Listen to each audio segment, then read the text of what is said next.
Bien qu'il dispose de plus de 5 660 milliards de mètres cubes de réserves de gaz naturel, le Nigeria n'a pas su répondre à la demande mondiale de gaz.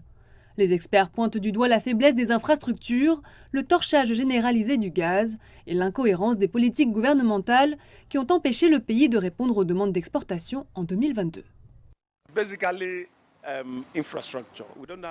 C'est essentiellement dû à des infrastructures que nous n'avons pas. Si nous avions les infrastructures, cela nous aurait aidé à exporter vers le marché qui en a besoin et aussi l'incohérence dans la mise en œuvre de la politique gazière du gouvernement.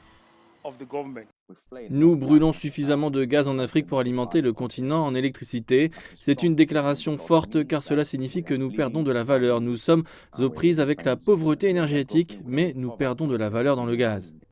Le manque de préparation, selon eux, a non seulement entravé les investissements, mais a également coûté au Nigeria des gains économiques significatifs.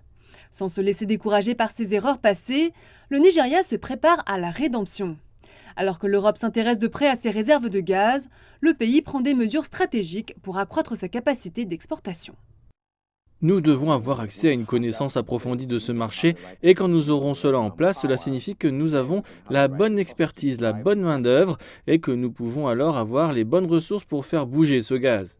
Le Nigeria entend se concentrer sur la mise en œuvre des politiques et attirer les investisseurs tout en construisant les infrastructures nécessaires pour assurer sa place sur le marché mondial du gaz.